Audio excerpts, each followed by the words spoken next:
தெலுங்கில் பதவி பிரமாணம் செய்த காரணத்தால் தன்னை அவதூறாக பேசிய நாம் தமிழர் கட்சி ஒருங்கிணைப்பாளர் சீமானுக்கு கிருஷ்ணகிரி எம்பி கோபிநாத் மக்களவையில் பதிலடி கொடுத்துள்ளார். மாண்புமிகு பேரவைத் தலைவர்களே,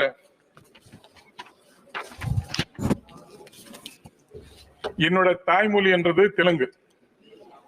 நான் கடந்த முறை இந்த அவையில பதவி பிரமாணம் பண்ணும்போது முதலில் என்னோட தாய்மொழியில பதவி பிரமாணம் பெற்றுக்கொண்டேன். அதற்கு தமிழ்நாட்டில் ஒரு கட்சியோட தலைவர் அது கொச்சையாக பேசியிருக்கிறார். உங்கள் வாயிலாக அந்த தலைவருக்கு நான் சொல்ல கட்ட விரும்புகிறேன் என்றால், இன்னைக்கு தமிழ்நாட்டில் ஆட்சி நடத்தி கொண்ட திராவிட மாடல் என்று சொல்லும் மதிப்புக்குரிய அண்ணன் தளபதி அவர்கள், ஏன் இன்னும் சொல்ல போனால் அவரோட தந்தை அவர்கள் மறைந்தார். Maybe it is your maiden name. Yeah, I'm going to conclude. Just 2 minutes. Yeah, sir.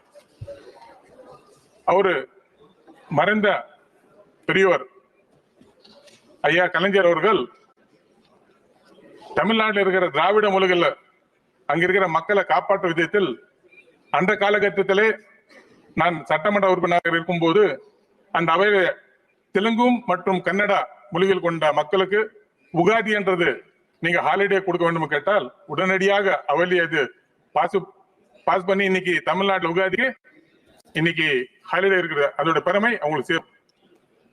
ನಾನು ನನ್ನ ಮಾತೃಭಾಷೆಯಲ್ಲಿ ತೆಲುಗಿನಲ್ಲಿ ಈ ಸದನದಲ್ಲಿ ಪ್ರಮಾಣ ಸ್ವೀಕಾರ ಮಾಡಿದ್ದನ್ನು ನನ್ನ ತಮಿಳುನಾಡು ರಾಜ್ಯದಲ್ಲಿ ಒಂದು ರಾಜಕೀಯ party ನಾಯಕರೊಬ್ಬರು ಆಕ್ಷೇಪಿಸಿದ್ದಾರೆ. Kindly conclude. Why sir? Just I'm starting this my first.